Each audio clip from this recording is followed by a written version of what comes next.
The Smart Cookie by Jory John and Pete Oswald. Stories with Stace! Greetings! I'm a cookie. I live in a bakery on a street corner near a river. Come on in. Welcome to our little community. It's a warm and supportive place to spend some time. Pretty fantastic, eh? These days, life is sweet, but my journey wasn't always a cakewalk. When I was younger, I couldn't have imagined fitting in here. For a long time, I didn't feel comfortable speaking up or sharing my ideas. I didn't feel like a smart cookie. I wanted to be a cookie who knew all the answers, a cookie who felt confident in a group, a cookie who said, "Aha," when solving a puzzle, like this, "Aha." Looking back, I had some trouble in my early days. I went to school in a gingerbread house. Our teacher, Miss Biscotti, was kind and patient. When I arrived each morning, she'd wave at me and smile. But I didn't get the best grades, and I never raised my hand because I couldn't think of the answers as fast as the others. And I was the last to finish most tests. It wasn't because I didn't care, and it wasn't because I didn't try. Sometimes I'd get distracted and mess up, even though I knew the material. Those were the most frustrating moments of all. Once I misspelled the word dough. That was rough. Another time, I added when I meant to subtract. Occasionally, we'd have a lesson where I had absolutely no idea what was happening. I just couldn't keep up. I imagined that my desk was a raft and that I was completely lost at sea, because that's what it felt like. At night, I slept in a cookie jar. I had about 6 dozen roommates. Move! You move! No, you move! No, you move! No, you move! I'd stay awake and stare out the window and worry. And it went this way, day after day after day. But then something happened that changed everything. It all started with a homework assignment. Miss Biscotti requested our attention one afternoon. "Tonight, I would like you to create something completely original," she announced. "It can be anything you want. Please bring it to class tomorrow." That was it. There were no further instructions. Miss Biscotti winked at me as I gathered my belongings. I felt like I had 1,000,000 butterflies in my stomach. Create anything? Something original? Due tomorrow? Gulp. When I got home, I immediately went to work. At first, I tried a cooking project. The results were half-baked. Next, I tried to hammer and nail something. It splintered immediately. Then I tried making a sculpture. It was a complete bust. I wondered if I was about to fail yet another assignment. I was stuck. I stared out the window and watched the rain hit the river. There was something mesmerizing about the water, how it moved in such a chaotic way, swirling around and around, yet ultimately figuring out exactly where it needed to go. Suddenly, I had an idea. Aha! I decided to write something original. A poem. I came up with a title based on how I'd been feeling. My Crummy Days.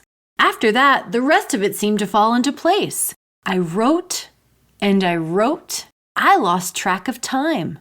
An hour went by in a flash. Aha! I said when I was finished.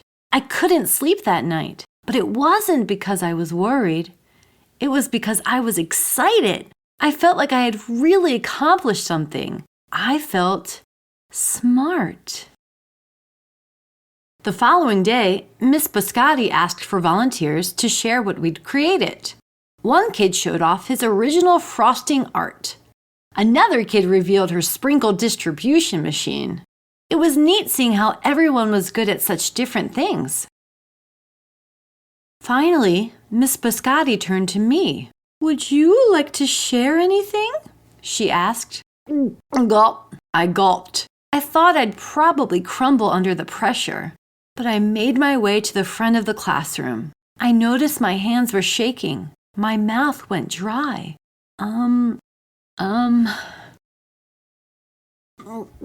This poem is called My Crummy Days, I said, my voice cracking, and then I read it aloud. As I spoke, I noticed some kids nodding at certain lines. Other kids laughed at parts that were supposed to be funny. As I built toward the finale, I felt myself becoming more confident and animated. And, in the end, everybody clapped and cheered. I promise you this, I'll never, ever forget it. Miss Biscotti was beaming. "No one but you could have written that poem," she said. "It was completely original." Aha! I had done it. I'd created something and shared it with the world. Well, my world at least. The rest of the day was a blur. By recess, I was already planning my next poem. I would call it My Sweet Morning. Aha! I thought when I came up with the title. Later that afternoon, Miss Biscotti handed me a note. It said that I should keep on writing, no matter what. That meant so much to me. School was a bit different after that. I wasn't so scared to raise my hand or ask a question, or share my work. Sure, some things still don't come as easily for me as they do for others.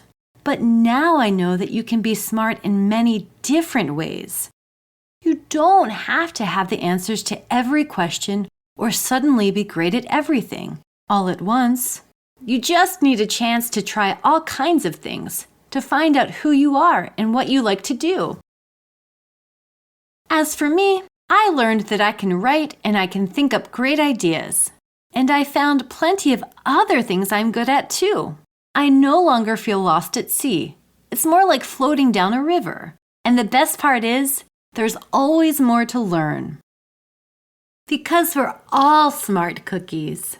Aha! Aha! Aha! Let's review what we learned.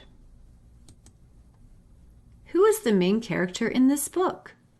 The good egg, the smart cookie, or the sour grape? That's right, the main character is the smart cookie. Look, we're getting closer to the gold star. What is the problem? The smart cookie doesn't get very good grades at school, and she doesn't always understand what her teacher, Miss Biscotti, is talking about. Or, there is no problem. Or, the smart cookie has so much homework and she can't find the time to do it. That's right. The smart cookie doesn't feel very good about school. How was the problem solved? The problem was not solved. The smart cookie decides to leave school, or the smart cookie discovered writing. It turns out she loves writing and is really good at it. She wrote a poem and read it to her class. Everyone cheered and clapped. Way to go! Thanks for reading with me today. You get a gold star.